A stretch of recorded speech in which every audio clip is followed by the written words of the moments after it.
Lahaul villa कुवत, ऐसे होता है यूपीएससी जिहाद। और शर्म आनी चाहिए आरफा उस्मानी को। क्यों आनी चाहिए? ये आरफा उस्मानी जी हैं, ये इंडियन पुलिस सर्विसेज में थी। देखिए, आरफा उस्मानी आईआईटी से ग्रेजुएट होके अपनी हाई पेइंग जॉब को छोड़ के यूपीएससी क्रैक करने के लिए उतरी। ध्यान से सुनिएगा, 2023 में आरफा उस्मानी जी ने 111 रैंक पाई। 2023 में मैडम बन गई आईपीएस जनरल कैटेगरी से। लेकिन हमारे देश में, याद रखना, हमारे देश में जो भी आईपीएस होता कति गरीब हो जाता भाई, और रोटी मिलना बंद हो जाती है इनको। आरफा उस्मानी जी 2025 के एग्जाम में बिल्कुल गरीब हो गई ईडब्ल्यूएस, और फिर इन्होंने रैंक पाई 124। लाहौल विलाकुवत लानत है आरफा के ऊपर, शर्म आनी चाहिए कि पहले जब गरीब नहीं हुआ करती थी तो इसकी रैंक 111 थी, और अब गरीबी के बावजूद 124 रैंक आई है। कैसे इंस्पायर करेगी ये गरीबों को?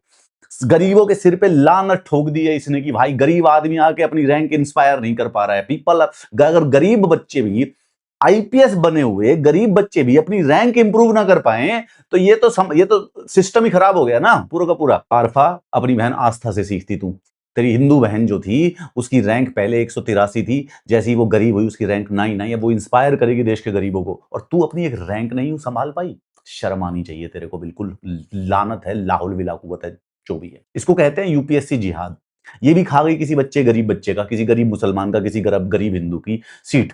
ये हाई पेइंग जॉब वाली औरत आईपीएस बनने के बाद इतनी गरीब हो गई कि ईडब्ल्यूएस से रैंक आ रही है इसकी 124। कर लो कुछ भी।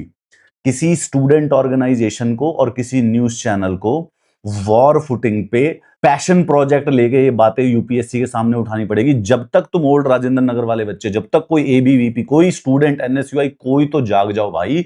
जब तक नहीं होगे इनको कोई नहीं कराएगा। फुल सामने मुंह पे फ्रॉड करके घूमने लग रहे हैं।